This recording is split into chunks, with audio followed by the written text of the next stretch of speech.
Trending tell. मैं हूं आपके साथ नेहा कटैत। जैसा कि हमने वादा किया था, एक बार फिर किसान आंदोलन से जुड़ी अपडेट के साथ हम हाजिर हैं।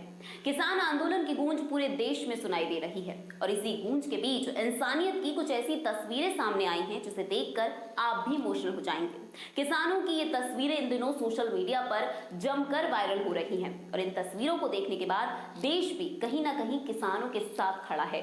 वहीं दूसरी तरफ सरकार को जमकर कोसा जा रहा है। चलिए आपको भी दिखाते हैं इंसानियत से जुड़ी किसानों की ये तस्वीरें। किसान आंदोलन के दौरान बैरिकेडिंग तोड़े जाने की, आंसू गैस की धुएं की, वाटर कैनन की तस्वीरें आपने देखी होंगी। लेकिन इस आंदोलन के बीच कुछ ऐसी तस्वीरें भी सामने आई जो इंसानियत की मिसाल पेश कर रही हैं। वो किसान जो धरती चीर कर अनाज पैदा करता है और उस अन्न से दुनिया के लोगों का पेट भरा जाता है। आखिर वो किसान कैसे किसी को भूखा प्यासा देख सकता है? फिर सामने चाहे वो शख्स ही क्यों ना हो जो उस पर आंसू गैस या वाटर कैनन का इस्तेमाल कर रहा है। आंदोलन के बीच ये तस्वीरें जरा देखिए।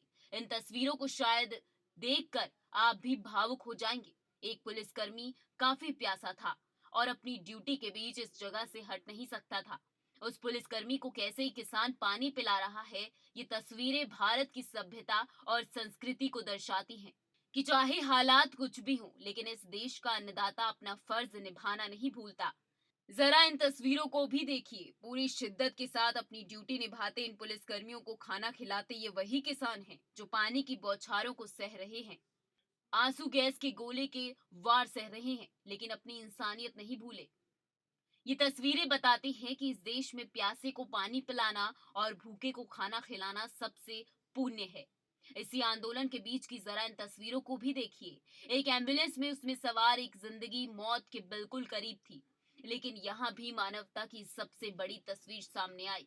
किसानों ने इस प्रदर्शन को छोड़ते हुए पहले इंसानियत का धर्म निभाया और खुद इस एम्बुलेंस को जाम से आगे निकाला। सोनीपत के ढाबों की ये तस्वीर देखिए। ये तमाम वो प्रदर्शनकारी हैं जो दिल्ली की कूच कर रहे हैं, जिन प्रदर्शनकारियों की वजह से कहीं न कहीं इसका व्यवसाय प्रभावित हो रहा है। वहीं ढाबा संचालक इन्हें अपने ढाबे पर बैठा कर इनका पेट भर रहे हैं, वो भी पूरी तरह से फ्री। एकता में अनेकता और इंसानियत की अनगिनत तस्वीरें इस दौरान सामने आई, जिनसे ये साबित हो जाता है कि हमारे देश में चाहे माहौल और हालात कैसे भी हों, हमारे देश के किसान देश के लिए इंसानियत को ही सबसे बड़ा धर्म मानते हैं। किसान आंदोलन में उस वक्त नया मोड़ आ गया जब खुद देश के गृह मंत्री अमित शाह ने आगे आकर किसानों से अपील की। अमित शाह ने अपील की कि किसान शांतिपूर्ण तरीके से धरना प्रदर्शन करें और वो उनकी बात सुनेंगे। यानी कि अमित शाह ने साफ साफ शब्दों में कह दिया है कि किसानों की बात सुनी जाएगी अगर वो शांतिपूर्ण तरीके से धरना प्रदर्शन करें। लेकिन अमित शाह की इस अपील के बाद किसानों की क्या प्रतिक्रिया आई, चलिए वो भी आपको सुना देते हैं। किसान नेता जगजीत सिंह और शिवकुमार कक्का का कहना है कि हम सरकार के साथ बातचीत करने को तैयार हैं, लेकिन शर्त नहीं होनी चाहिए। किसान नेताओं का कहना है कि हमें इस बात का दुख है कि अमित शाह ने कंडीशन लगाई है कि पहले आपको जो जगह दी गई है वहां जाना चाहिए, उसके बाद बातचीत होगी। ये ठीक नहीं है।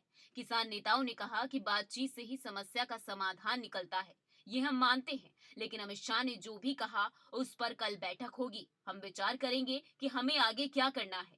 गृह मंत्री अमित शाह ने कहा कि अगर किसान चाहते हैं कि भारत सरकार जल्द बात करे, 3 दिसंबर से पहले बात करे, तो मेरा आपको आश्वासन है कि जैसे आप निर्धारित स्थान पर स्थानांतरित हो जाते हैं, उसके दूसरे ही दिन भारत सरकार आपकी समस्याओं और मांगों पर बातचीत के लिए तैयार है। अमित शाह ने कहा कि अलग अलग जगह नेशनल और स्टेट हाईवे पर किसान भाई अपने ट्रैक्टर ट्रॉली के साथ इतनी ठंड में खुले में बैठे हैं। इन सब से मैं अपील करता हूं कि दिल्ली पुलिस आपको एक बड़े मैदान में स्थानांतरित करने के लिए तैयार है, जहां आपको सुरक्षा व्यवस्था और सुविधाएं मिलेंगी। तो किसान आंदोलन से जुड़ी इस अपडेट में फिलहाल इतना ही। अगली अपडेट के साथ फिर हाजिर होंगे। तब तक के लिए हमारी ये वीडियो अगर आपको पसंद आई हो तो इसे लाइक और शेयर जरूर कीजिए। साथ ही अगली अपडेट के लिए हमारे चैनल ट्रेंडिंग टेल को सब्सक्राइब कीजिए। साथ ही हमारे फेसबुक पेज को भी लाइक कीजिए। फिलहाल के लिए मुझे दीजिए इजाजत। नमस्कार।